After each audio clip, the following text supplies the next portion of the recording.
السلام علیکم، welcome back to Shahab Academy YouTube channel. دوستو، امید ہے آپ لوگ ساری خیریت سے ہوں گے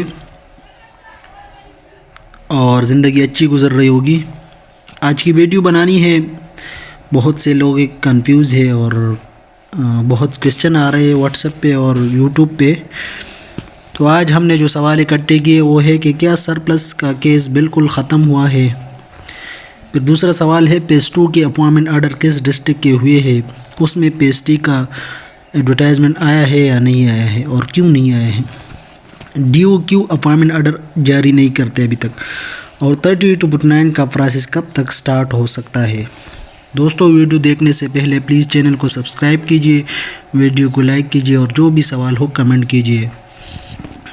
دیکھیں، سب سے پہلے جو سرپلس کا کیس کا 1 اپریل کو جو فیصلہ آیا تھا، اس میں جو وڈرا والا آپشن تھا اس کو ہٹا دیا گیا تھا، مطلب جو سٹے آرڈر تھا اس کو وڈرا کیا گیا تھا کہ جتنے بھی اپوائنٹمنٹ ہے اس پہ پہلے وڈرا سٹے آرڈر تھا، تو اس فیصلے کو وڈرا کیا گیا، اس کو جو سٹے آرڈر کو اس کو وڈرا کیا گیا تاکہ اپوائنٹمنٹ آرڈر جاری ہو سکے۔ تو اس میں بہت سے لوگوں نے کمنٹ بھی کیے تھے کہ یہ سرپلس کے لیے آپ بول نہیں رہے ہو، میں صرف کیس کی بات کر رہا ہوں۔ اس کے بعد پھر لوگ یہ سمجھنے لگے کہ کیا یہ کیس کا بالکل ختمی فیصلہ ہے یا پورا کیس بالکل ختم ہو چکا ہے یا ابھی تک جاری رہے گا۔ تو دیکھیے، اس کیس کا جو ختمی فیصلہ ہے وہ ابھی باقی ہے، انشاءاللہ آنے والی ویک میں اس کا فیصلہ بالکل ختمی فیصلہ آ جائے گا۔ اور وہ کیس اب دن بدن کمزور اس لیے ہوتا جا رہا ہے کیونکہ ابھی اسٹے آرڈر تھا وہ ختم ہو گیا، تو وہ جو شک و شبہات تھے وہ کلیئر ہو گئے۔ اب آگے پروسیس پتہ نہیں کیا ہوگا، لیکن ختمی فیصلہ آنے والا ہے۔ پھر اس کے پیس 2 کے اپوائنٹمنٹ آرڈر کس ڈسٹرکٹ کے آئے ہیں؟ دیکھیں، چترال کے جو پی ایس ٹی آرڈر تھے اس میں فیس 2 کے جتنے بھی سی ٹی یا جتنے بھی تھے وہ تو جاری کر دیے گئے اپوائنٹمنٹ، لیکن جو فیس ٹی کا ہے وہ ابھی تک نہیں آیا۔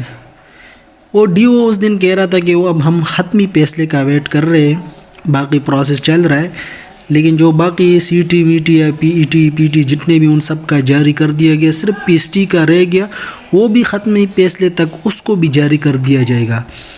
اب مسئلہ یہ ہے کہ ڈی او اپوائنٹمنٹ آرڈر جاری کیوں نہیں کرتے؟ حالانکہ سرپلس کا کیس بھی ختم ہو گیا، اب تو اپوائنٹمنٹ آرڈر آنے چاہیے۔ دیکھیے، اس دن ڈی او ڈیہان نے بھی کہا تھا کہ ہم انشاءاللہ آنے والے ویک میں اپوائنٹمنٹ آرڈر بھی جاری ہو جائے گا۔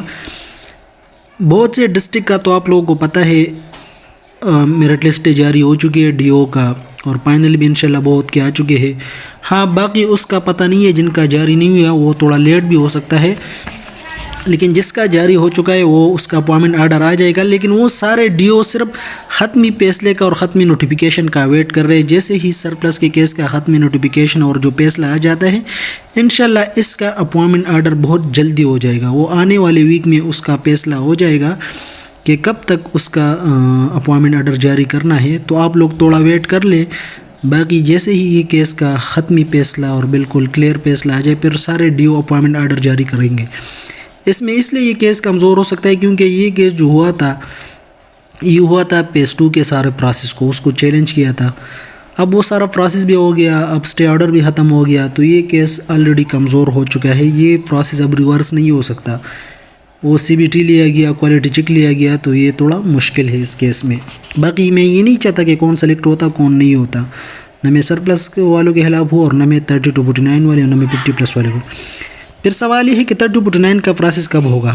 دیکھیں، 30/9 کا پروسیس تب ہو سکتا ہے جیسے یہ سارے پیس 2 کے 50+ والے اپوائنٹمنٹ آرڈر جاری ہو جائیں گے، پھر ان لوگوں کے پاس ڈیٹا آ جائے گا کہ ہمارے پاس یہاں سیٹ خالی ہے، تو اس ٹائم ویسے بھی کوالٹی چیک تو لیا گیا ہے، پھر آپ لوگوں کا انٹرویو اسکیجول جاری ہوگا اور پھر آپ لوگوں کو بلایا جائے گا۔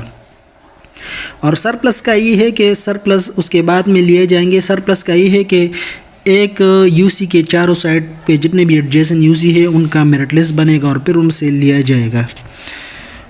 باقی یہ ہے کہ جو 32/9 والے ہیں اور 50+ سرپلس والے ہیں، یہ ایک دوسرے کے ساتھ نہ لڑے، کیونکہ سرپلس والے اس بات پہ غصہ ہوتے ہیں کہ 30/9 والے بار بار پیل ہے۔ یہ پیل والا لفظ آپ لوگ اس لیے استعمال نہ کریں۔ اصل مسئلہ یہ ہے، ان کو یہ رائٹ گورنمنٹ نے دیا ہے 30 تو نمبر 30-23 نمبر تو ہر جگہ پاس تصور کیا جاتا ہے، چاہے وہ CSS ہو یا PMS ہو، ہر جگہ پہ 30 والا ریشو ہے۔ تو ایک دوسرے کے ساتھ نہ لڑے، آپ جا کے گورنمنٹ پہ کیس کر سکتے ہیں۔ 30-49 والوں کے ساتھ بغض اور حسد نہ رکھیے، یہ سب آپ کے بھائی ہے۔ باقی گورنمنٹ کی جو پالیسی ہے اس پہ چلیں گے، اس میں کسی کا دل آزاری نہ کریں۔ باقی آپ لوگوں کا جو سوال ہو پلیز کمنٹ میں پوچھ لیجئے۔ والسلام۔